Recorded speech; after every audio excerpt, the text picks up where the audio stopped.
Hello friends, welcome back to my channel. আশা করি সবাই ভালো আছো, আমিও ভালো আছি।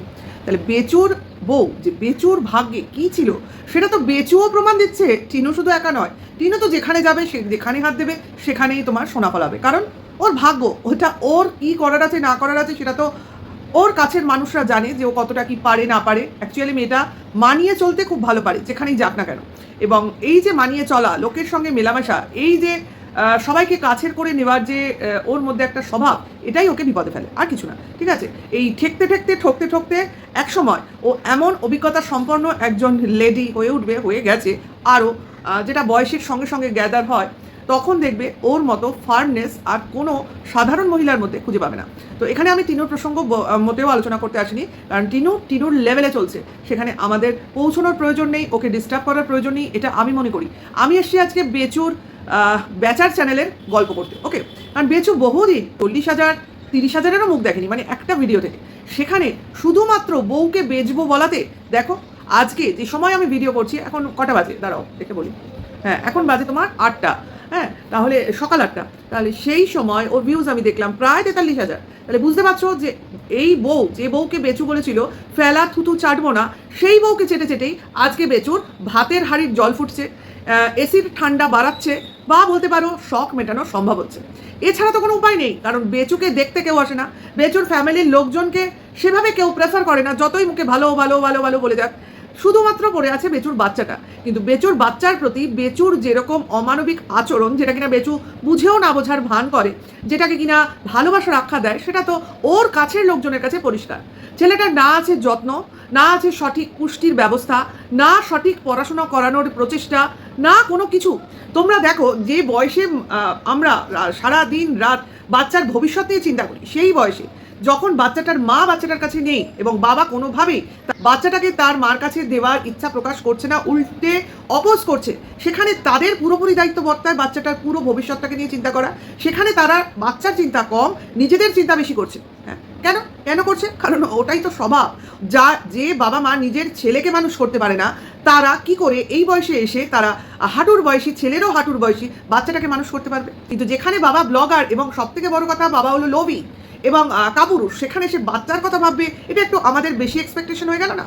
এই যে আমরা বেচুর সব খুদ বার করি, যেখানে বেচু বললো এত খুঁটিয়ে খুঁটিয়ে দেখে ভেতরের ভালো জিনিস থেকেও খারাপ জিনিস বার করে, তো এগুলোকে করা হয় কেন? করা হয় এই কারণেই যাতে বেচুর রেকটিফাই হয়, রেকটিফাই হয়ে সে তার সন্তানকে অন্তত কেয়ার করে। কিন্তু সেটা সে করবে না, উল্টে দেখো বাচ্চার সঙ্গে সঙ্গে সে তার মায়ের হেলথটাকেও বিপজ্জনক জায়গায় নিয়ে যাচ্ছে।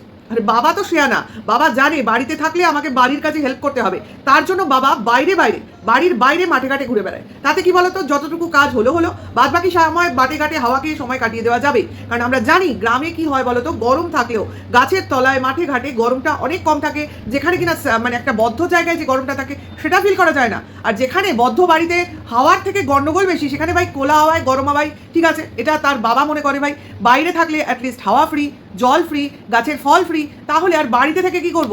ওই জন্য বাবা যখন সময় পায়, সুবিধা বোঝে, বাড়িতে আসে, খাবার নেয়, খায়, খেয়ে ভাগলবা হয়ে যায়। এটাই কিন্তু আসল এতদিনকার আমি পরিস্থিতিটা বুঝতে পারলাম কেন এই বেচুর বাবা পালিয়ে পালিয়ে বেড়ায়। খুব উপায় না থাকলে ঘরে এসে শুয়ে থাকে না, এবং যখনই ঘরে থাকে ম্যাক্সিমাম টাইম হয় বাচ্চাটাকে পড়াচ্ছে, নয় কোনো সময় কদাচিৎ খেতে বসছে, মানে ঘরের হাওয়া বুঝে, নতুবা ম্যাক্সিমাম টাইম আমরা দেখতাম না মোবাইল কানে গুঁজে শুয়ে থাকতো।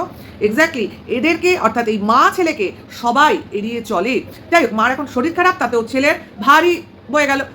গতকালকের একটা ভিডিওতেই তো বলতে শুনলাম এই হাজার হাজার টাকার ওষুধ খাচ্ছে কিসের জন্য, এখনও সুস্থ হতে পারছে না। মানে কথাটার মধ্যে যথেষ্ট বিরক্তি ফুটে রয়েছে। অর্থাৎ মার পেছনে পয়সা খরচ করছি, যে মার পেছনে কোনোদিন পয়সা খরচ করতেই হয়নি, কারণ মা উল্টে গটি বাটি গাছের ফল মূল বেচে পয়সা এনে বেচুর হাতে তুলে দিয়েছে। মানে সুপারি বলো, গাছের ফলটা বলো, নারকেলটা বলো, এগুলো বেচেছে, মানে ঝাঁটার কাটি সেটাও বেচেছে। এরকমভাবেই সে মানে সমস্ত সময় সে সাশ্রয়ই দিয়েছে। হ্যাঁ, যতই সে কুচুটিপনা হোক না কেন, অন্তত নিজের ছেলেকে শিক্ষিত না করুক না কেন, অন্তত ছেলেকে তো বেচতে যায়নি নিজের মেয়ের মতো। তাই বলতে হয়, এই যে বেচু সবসময় এর ঠাকুমা ওর মাকে ও বেচে ও সে বেচে বলে না, মেয়ে পাচারকারী অমুক বেচা, তো বেচুর মা হলো মেয়ে বেচা মা। কারণ যে কিনা নিজের মেয়েকে 3 মাসে তার বাপের বাড়িতে ছেড়ে দেয়, তো সে তো সব থেকে বড় মেয়ে বেচু।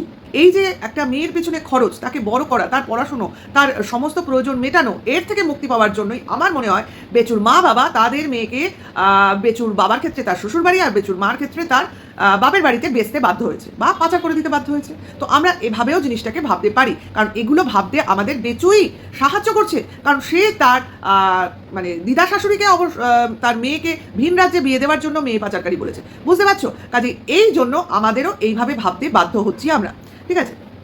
এইবার চলে আসি বেচুর বেচার সম্বন্ধে কিছু কথা, কারণ বেচু এখন বসেছে তার বউয়ের কিছু চ্যাট বা কিছু ইনসিডেন্ট বিক্রি করতে, ঠিক আছে? অন্যান্য চ্যানেলে বিক্রি করে তার সেরকম লাভ হয়নি, কারণ তার লাভের জন্য সে অন্য চ্যানেলে দেয়নি, সে নিজেকে বা নিজের পিঠ বাঁচাবার জন্য অন্য চ্যানেলের মাধ্যমে কিছু চ্যাট ছেড়েছিল, সেটা তোমরা দেখেছো। কিন্তু এখন সে তার সেকেন্ড চ্যানেলে বসে সেই চ্যাট বলো, কল রেকর্ডিং বলো বা ভিডিও ক্লিপস বলো, সমস্ত কিছু ছাড়বার পরিকল্পনা করেছে। কিন্তু সে এতদিন এগুলো কিন্তু গচ্ছিত রেখেছিল। কেন? কারণ এগুলো আমাদের বেচুই বলেছিল যে এগুলো এখানে দিয়ে কোনো লাভ হবে না, যেখানে দিলে কাজে দেবে আমি সেখানে দেবো। আশা করি তোমরা ভুলে যাওনি।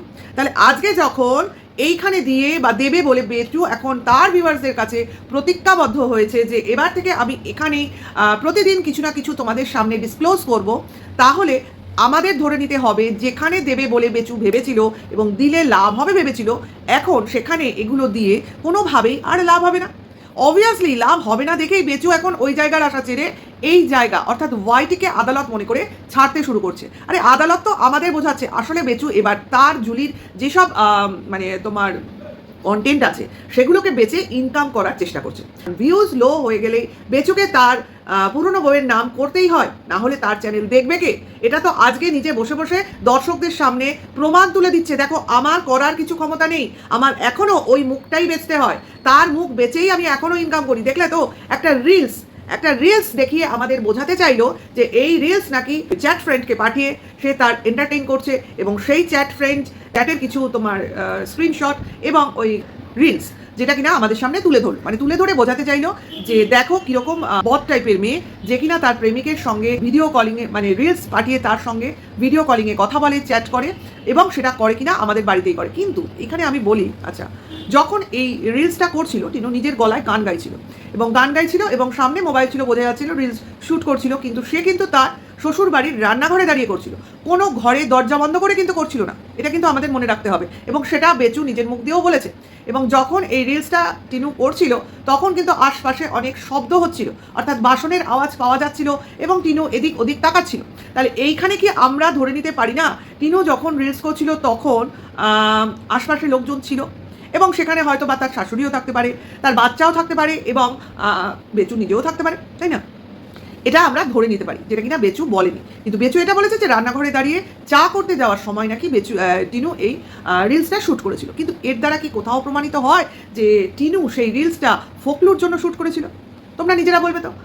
টিনু তো হামেশাই রিলস শ্যুট করতো, তাহলে সেই রিলস শ্যুট করে বা যে শ্যুট করছিল সেটা যে অনলি ফর ফোকলা, সেটা কি করে বেচু মানে অনেস্টলি বলতে পারে, তাই না?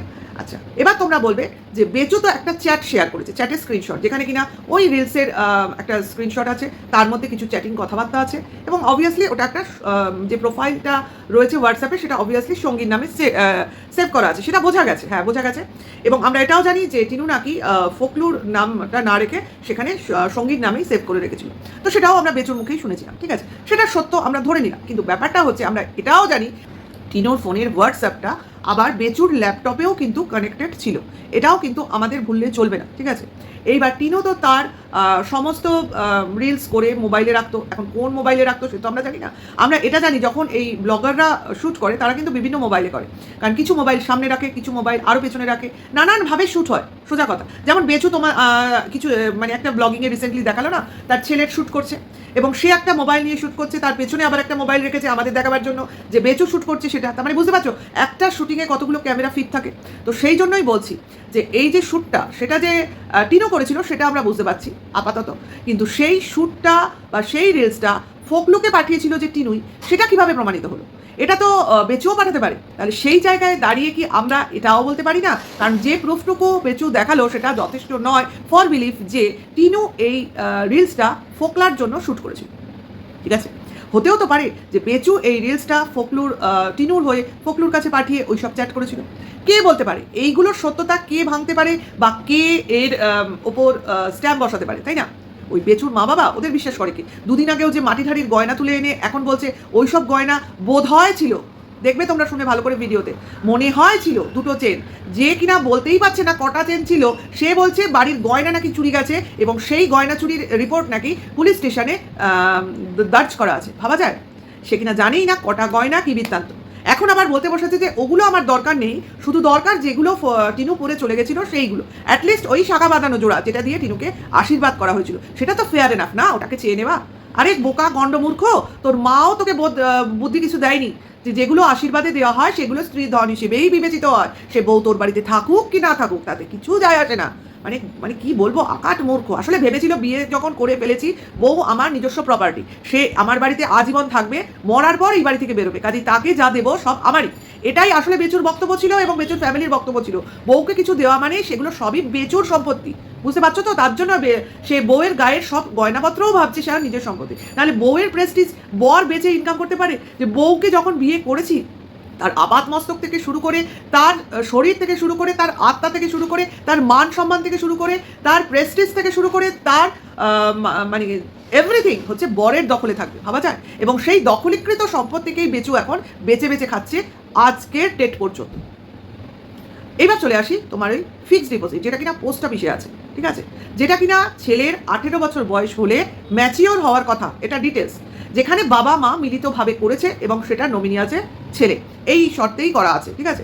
বেচুর বক্তব্য হচ্ছে যে যে ফিক্সড ডিপোজিটটা ছেলের নামে এরা দুজনে করেছিল, সেই ফিক্সড ডিপোজিটে টিনুর এখন কোনো অধিকার নেই, ঠিক আছে? টিনুর কোনো অধিকার নেই, সেই অধিকারটা টোটালি বেচু। এর জন্য বেচু বহু পোস্ট অফিসে গিয়ে চেষ্টা চরিত্র করেছে, কিন্তু উপায় নেই রে, গভর্নমেন্টের জিনিস ওইভাবে দখলীকৃত করা যায় না, ঠিক আছে? আর যেখানে তুই কোনো সময় বুঝতে পারিস না যে তোর সন্তানের মাতৃত্বটা অবভিয়াসলি টিনুর দখলেই রয়েছে, যেটা কিনা তুই কোনো দিনও ওর কাছ থেকে কেড়ে নিতে পারবি না। মানে এরকম কোনো আইন নেই যেখানে কিনা টিনুকে ছেলের মাতৃত্ব থেকে বাদ দেওয়া যেতে পারে।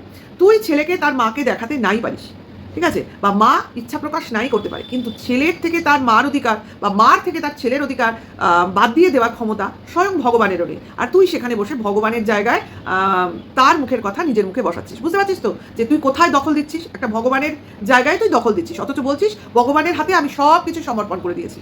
তুই যে কিছুই করিসনি, তুই ভগবানকেও তুই ট্রাম্প কার্ড হিসেবে খেলছিস বা তাকে সামনে রেখে চলছিস, সেটা তো আমরা কেন, তোর দর্শকরাও বুঝতে পারছে। কারণ তুই যে ভিডিও বা যে চ্যানেলে ভিডিওটা করেছিস বা বেচতে বসেছিস, তার কমেন্টস বক্স প্রমাণ। আমি কমেন্টস বক্স অবশ্যই কিছু কমেন্টস তোমাদের সামনে তুলে ধরবো। আরে ভাই বেচু, তুই কমেন্টস বক্সে তো মানে কমেন্টস তো তুই পড়েছিস, কিছু বেছে বেছে কমেন্টসে তুই রিয়াক্ট দিয়েছিস, কারণ ম্যাক্সিমাম কমেন্টসই নেগেটিভ এসছে, যেটা দেখে তোর গাত্র দহন কতটা হয়েছে বুঝে দেয়। কারণ এখনও তোকে লোকে বউ বেচু কতটা বেশি বেশি ভাবছে, সেটা ভেবে তোর রাতের ঘুম তো গেল। যাই হোক, সেটা কথা না, ফিক্সড ডিপোজিটের কথাটা বলছি। তো এটাই তো যেভাবে তুই তোরা করেছিলি সেটার নিয়ম এটাই। ছেলের 18 বছর বয়সে এটা ম্যাচিওর হবে এবং অটোমেটিক্যালি টাকাটা ছেলের নামে হয়ে যাবে। এটাই হয়, এটা কোনো ব্যাংকে হয়নি যে তুই ব্যাংকের নাম বলছিস যে ব্যাংকে টাকা ম্যাচিওর হবে আর ছেলের নামে হয়ে যাবে, এটা কি ব্যাপার? হ্যাঁ, যদি নমিনি করা থাকে এবং নমিনি টাকাটা পাবে এরকম বলা থাকে, অবভিয়াসলি সেটাও হয়, কিন্তু তোরা যেটা করেছিস সেটা তো তাই। আর তুই কি চাইছিস? তুই বলছিস টাকাটা টিনু নাকি, এমন যদি হতো যে পোস্ট অফিস থেকে তুলে নেওয়া যেতে পারে নিজের নামে, তো ও সেটা তুলে নিত এতদিনে। আসলে সেটা তুই টিনুকে বলছিস, আমাদের বলছিস যে ব্যাপারটা তুই নিজে করার চেষ্টা করেছিলি, যে টিনুকে বাদ দিয়ে যদি টাকাটা নিজের নামে করে নেওয়া যায় তাহলে ব্যাপারটা টোটালি ক্লোজ হয়ে যায়। তাহলে ভবিষ্যতে ছেলের যখন 18 বছর হবে, টাকার সত্য তুই ভুলতে পারবি না, তোকে তখন ছেলের সামনে ব্যাপারটা ডিসক্লোজ করতেই হবে। অ্যাটলিস্ট ছেলে বড় হওয়ার সঙ্গে সঙ্গে তোর সব ব্যাপারের মধ্যে ঢুকবে এবং অটোমেটিক্যালি ছেলের সামনে তার মায়ের নামটা, মার অস্তিত্বটা এবং মার সমস্ত জিনিস সামনে চলে আসবে এবং অটোমেটিক্যালি তখন ছেলে তার ডিসিশন নেবে, যেটা কিনা তুই এখন নিজের অধিকার করে রাখতে চাইছিস। যাকে করতে থাক। যে তুই যে মহিলার বিরুদ্ধে বলছিস, তোকে বোঝাচ্ছিল যে কিনা টিনুর সঙ্গে ছিল, সে যে কতটা শিক্ষিত সেটা তুই নিশ্চয়ই জানিস, এবং সে যে টিনুর ফ্যামিলির কেউ নয় সেটাও তুই জানিস, আমরাও জানি। কে ছিল সঙ্গে আমাদের না জানার কথা নয়, কিন্তু সেটা কথা না। কথাটা হচ্ছে যখন সে তোকে এই কথাগুলো বলেছিল, তুই কিন্তু তখন তার হ্যাঁতে হ্যাঁ মিলিয়েছিলি, অর্থাৎ কথাটায় সায় দিয়েছিলি। তুই কোন কথাটার উপর জোর দিয়েছিলি? সোনা বাঁধানো শাখা জোড়ার দিকে, অর্থাৎ ওটা তুই ফেরত দিলেই তুই মোটামুটি ডিভোর্সটা অ্যাকসেপ্ট করে নিবি। কিন্তু যেটা টিনু কখনোই সায় দেবে না, কারণ যেটা তার প্রাপ্য, যেটা তার আশীর্বাদী জিনিস, সেটা সে কেন ফেরত দেবে? তো এইখানে হয়ে গেছে তোর গাত্র দহন। তার জন্য তুই এখন ওই ফিক্সড ডিপোজিটের কথা টেনে এনে সেই মহিলার কথা বলছিস। সেই মহিলা যখন বলেছিল তখন তো তোর ভালোই লেগেছিল, সেটা তো আমরা বুঝতে পারছি, এবং তখন কি কথা তুই বলেছিলি সেগুলোও আমরা জানি। এখন তুই মানে তুইও জানিস, তোর উকিলও জানিস, সবাই তো সামনে ছিল, একা তোর কথাই তো কিছু যাবে আসবে না। যাই হোক, সেটা কথা না, তুই ফালতু কথা বলতে এসেছিস, ভিউয়ার্সদের বোকা ভাবছিস তোরই এফডি আছে আর দুনিয়ার লোকের কারোর এফডি নেই। ওই 5 লাখ টাকা নিয়ে তুই বিশাল বড় লোক হয়ে যাবি, যেমন কিনা টিনুর। আর তোর যে জয়েন্ট অ্যাকাউন্ট ছিল, যেখান থেকে তুই টাকাটা এটিএম কার্ডের জন্য ফাঁকা করে দিতে পেরেছিলি, সেরকমই এই ফিক্সড ডিপোজিটেরও যদি কোনো এরকম ব্যবস্থা থাকতো না, তাহলে তুই এই টাকাটাও হাফিস করে দিতি। অর্থাৎ ছেলেকে নিজের হাতে রাখার জন্য তুই ছেলের নামে কিছুই রাখতি না। এটা কিন্তু তুই বুঝতে পারছিস যে ছেলে যত বড় হবে, ছেলে যখন টোটাল ব্যাপারটা বুঝবে, তখন কতটা ধামাল তৈরি হবে। এবং ছেলের জীবনের শুরুতেই ছেলের হাতে 5 লাখ টাকা নিয়ে ছেলে কোথায় যাবে সেটার চিন্তা তোর এখনই তোকে কে ফেলছে। যাই হোক, পরিস্থিতি তোকে টোটাল বুঝিয়ে দেবে। এবার চলে আসি তোর কমেন্টস বক্স, যেটার থেকে কয়েকটা কমেন্টস পড়ার লোভ আমি মোটেও সামলাতে পারছি না। একজন লিখেছে, নাম ধরছি না আমি, আচ্ছা, বেচুর নাম ধরে বলেছে, ছেলে বড় হবে, এইগুলো ওয়াইটিতে থেকে যাবে, ছেলের জীবনটা ওর বন্ধু বান্ধবেরা হেল করে দেবে র্যাগিং করে করে। থেমে যাও, যত তাড়াতাড়ি পারো ডিভোর্স দিয়ে বাকি জীবনটা সাবধানে থাকো। শুনবে বেচু? বেচু এখানে কোনো রিয়াক্ট দেয়নি, এখানে 246টা লাইক করেছে, বুঝতে পারছো? এইবার আরেকজন লিখেছে, ডিভোর্স তো দেবেই, নিশ্চয়ই দেবে, না দিয়ে বেচু করবে কি? একজনকে বসিয়ে রেখে তো লাভ নেই, ওকে নিয়ে তো ঘর করবে না, ফালতু পুরনো কাসন্দি কেটে হবেটা কি? 90টা লাইক। আচ্ছা, আরেকজন লিখেছে, দাদা আপনার নামটা যে বেচু দিয়েছে আপনার নামের সাথে টোটাল মিলে গেছে, দুদিন বাদে বাদেই বউ বেচতে বসে যান ভিউজের জন্য, ছেলেটাও বড় হচ্ছে, এইসব বাদ দিন। শুনবে বেচু? আরেকজন লিখেছে, ভাই তুমি পিছন দিকে হাঁটছো কেন? মানুষ তো সামনের দিকে এগোয়, বেচু সামনের দিকে এগোবে কোথায়? তোমাদের কি করে মনে হয় সামনের দিকে এগোবে? সামনের দিকে এগোনো মানে তো ছেলের ভবিষ্যৎ নিয়ে আলাপ আলোচনা, ভাবনা চিন্তা, যেটা কিনা বেচুর মগজ থেকে কোনোদিন বেরোবেই না। বেচু জানে আরামে থাকা, আরামে খাওয়া, ঘুরতে যাওয়া, কেনাকাটি করা, মানে ফুর্তি ফার্তি এসব। অর্থাৎ বেচু যেগুলো নিজের অল্প বয়সে পায়নি, তার বাবা মা তাকে দিতে পারেনি, যেটা কিনা তার স্বপ্নে ছিল, নিজের দিদির জীবনযাত্রা দেখে সে ভেবেছিল একদিন সেও ওই জায়গায় যাবে। তো সেই জায়গাটা যাওয়ার জন্য বেচুর একমাত্রই তো রাস্তায় ব্লগিং, এবং সেখানে বাদ সেজেছে কে? টিনু। কাজে টিনু যখন চলে গেছে, কাজে টিনুর নাম ভাঙিয়ে, টিনুর প্রেস্টিজ ভাঙিয়ে, টিনুর ছেলেকে ভাঙিয়ে এখন বেচু ওই জায়গায় যাওয়ার চেষ্টা করবে, ঠিক আছে? তার জন্যই তো পুরনো কাসন্দিতেই তাকে পড়ে থাকতে হবে। এতে কি তোমার কোনো লাভ হবে? সে জিজ্ঞাসা করেছে। বেচু উত্তর দেবে মনে হয়? কিছু রিয়াক্টই করেনি। যখনই ভিউজ কমে যায় তখনই ওকে নিয়ে বলতে বসে যান, লজ্জা নেই? ওকে বেঁচে খাচ্ছেন, সে তো আপনাকে পাত্তাও দেয় না। একেবারে সত্যি কথা, টিনু বেচুকে পাত্তাই দেয় না, ওকে মনেই করে না। ভাই এই যে একটা ওর অ্যাটিটিউড, আমি দেখে ভাবি ও পারলো কি করে এই অসভ্য লোকটার সঙ্গে 5 বছর থেকে তাকে মাথা থেকে টোটালি চেটে ফেলে দিয়ে সামনের দিকে এগিয়ে যেতে। সামনের দিকে এগোচ্ছে কে? অ্যাকচুয়ালি এগোচ্ছে তো টিনু। মাঝখানে ওই ফোকলোর মতো কিছু ফালতু পাবলিক এসে ওর লাইফটাকে হেল করে দেওয়ার চেষ্টা করেছিল, কিন্তু বেচুকে দেখে টিনু থ্যাংক গড বুঝতে পেরে গেছিল যে এ হলো দ্বিতীয় বেচু। কাজে তার থেকে হাত ছাড়া হয়ে সে এখন মোটামুটি সেফ রয়েছে। এবং শুনলাম নাকি ফোকলু ফোন করাতে টিনু বলেছে, যেখানে যাচ্ছিস যা, আমাকে ফোন করার কি প্রয়োজন? শুনে খুব ভালো লাগলো। আরেকজন লিখেছে, ভাই এইসব নিয়ে আর ভিডিও করো না, তুমি তোমার ছেলের জন্য এগুলো স্টপ করো। আমি কোনোটাই নাম নিচ্ছি না, আমি একজন দিদি হয়ে তোমাকে বলছি, দিদিদের কথা বেঁচে শোনে না ভাই, এইসব তোমাকে ভালো কিছু দিচ্ছে না। তুমি তোমার মায়ের দিকে তাকাও, আমার মাও সাডেনলি ভগবানের কাছে চলে গিয়েছিল, তুমি তোমার সংসারটাকে দেখো, বুঝতে পারছো? ম্যাক্সিমাম কমেন্টস এরকম। সঙ্গমিত্রার কমেন্টসটা পড়ি। এটা ওই ফোকলার তুই প্ল্যান করেছিস তো যাতে টিনা হোয়াইট ছেড়ে পালায়? কোনো লাভ নেই, আমাদের কাছে টিনু যেমন আছে তেমনই থাকবে, তাই বৃথা চেষ্টা। এখানে কিছুই প্রমাণিত হয় না, আর প্রমাণ হলেও আমাদের কোনো রাগ নেই টিনুর ওপর। ওই একটাই তো ভুল, সেটা আর কতভাবে দেখাবি? তার থেকে ব্লগটা একটু বেটার কর নিজের চেষ্টায়। আরেকটা কমেন্টস না পড়লেই নয়, এটা হলো মিতা সান্যালের কমেন্টস। আচ্ছা, মিতার কমেন্টস, ওরে বাবারে 4টে সোনার চুড়ি ছিল তোর মায়ের, আর ঢপ মারিস না। যার মায়ের সোনার চুড়ি থাকবে সে ছেলের বউকে 2 কুচি সোনা দিয়ে শাখা বাঁধিয়ে আশীর্বাদ করবে না। 4টে চুড়ির মধ্যে অন্তত 2টো চুড়ি দিয়ে সে নিশ্চয়ই বউকে আশীর্বাদ করতো। আরে বাবা, লোক দেখিয়ে হলেও করতো, তাই ঢাপ মারা বন্ধ কর। তোর দিদিকে কি গয়না দিয়েছিল রে তোর বিয়েতে? হ্যাঁ, মা বাবা হিসেবে বাড়িতে গয়না থাকা সত্ত্বেও কিচ্ছু দেয়নি মেয়েকে। ছি, তুই আবার টিনুকে বলছিস? তোরাও তো দোকান কাটা মোটা চামড়ার লোকজন, তোদেরও লজ্জা বলে কিছু আছে নাকি রে? 2টো সোনার চেন ছিল তোর ছেলে, কে দিয়েছিল রে চেনগুলো? আচ্ছা, এটা হলো তুলিকার কমেন্টস। তোমার মায়ের কোনো গয়না জীবনে দেখিনি, এখন কি গল্প শোনাচ্ছ? ওসব ছেড়ে মাকে সুস্থ করো, আর ছেলের পাওয়া গয়না মায়ের কাছেও থাকে, ছেলে তোমার কাছে আছে, তাকে যোগ্য বানাও। এতদিন তোমাদের ভিডিও করে দিয়েছে, মায়ের শাখা বাঁধানো কোনোদিন বউ পড়ে না, এটা ভুল বলছো। শাখা তার নিজের হয়, তার স্বামীর জন্য। এত কষ্ট সহ্য করে বাচ্চা জন্ম দিতে হয় সেটা তো জানো। সেখানে যে কোনো মুহূর্তে মায়ের জীবন হানি হওয়ার আশঙ্কা থাকে, আর টাকা ম্যাচিওর হলে নর্মালি ছেলের হয়ে যায়। এইটুকু জ্ঞান তো তোমার নেই কেন? তোমার বাবা কোনোদিন রাখেনি কিছু? সেটাই কথা। যাই হোক, অনেকগুলো কমেন্টস পড়লাম, প্রচুর কমেন্টস এসছে। সব কমেন্টস পড়লে ভিডিও বিশাল বড় হয়ে যাবে। চেষ্টা করি যতটা সম্ভব ছোট করে দেওয়া যায়, কারণ সবারই সময়ের দাম আছে। তো বেচুর বেচা স্টার্ট করেছে, দেখা যাক বেচু কতদিন এইসব হেটফুল কমেন্টস নিয়ে এগোতে পারে। তো সেখানে বেচু যে গন্ডারের চামড়া হবে সে তো স্বাভাবিক, তারপরেও সে মুখ উঠিয়ে চলে এসে তোমরা দেখো, তোমরা বোঝো, তোমরা কমেন্টস করে জানিও, নিয়ে এবার কমেন্টসের উত্তর দিস, ঠিক আছে? একটা কিউএনএ ভিডিও করিস আর এই কমেন্টসগুলোর উত্তর দিস। একটা কটা কমেন্টসে রিয়াক্ট দিতে পেরেছিস? দিতেই তো পারিসনি, ম্যাক্সিমাম নেগেটিভ কমেন্টস। যাই হোক, সবাই বুঝতে পেরেছে বউ বেচু তুই কী পরিমাণ। কাজে আমরা যে ভুল নাম দিইনি সেটা আবার তুই নিজে মুখেই বা নিজের হাতে প্রমাণ করে যাচ্ছিস। ভিডিওটা দেখে তোমাদের কি মনে হলো অবশ্যই জানিও। এখনকার জন্য এইটুকু, সবাই ভালো থেকো, সুস্থ থেকো। ভিডিওগুলো করার চেষ্টা করছি, অনেকগুলো জমে গেছে, ফোকলাকে নিয়ে করার আছে, কিন্তু সময়ের অভাবে করে উঠতে পারছি না। যাই হোক, করতে তো হবেই, কাজকে অবহেলা করলে চলবে না, নাহলে আমিও বেচুর মতো অবস্থা হবে, আমার অলস হয়ে যাবো। যাই হোক, ভিডিওটা এখানেই রাখি, নেক্সট ভিডিওয়ে আবার দেখা হবে। ভালো থেকো, সুস্থ থেকো, আর এখনকার জন্য এইটুকু, টাটা, বাই।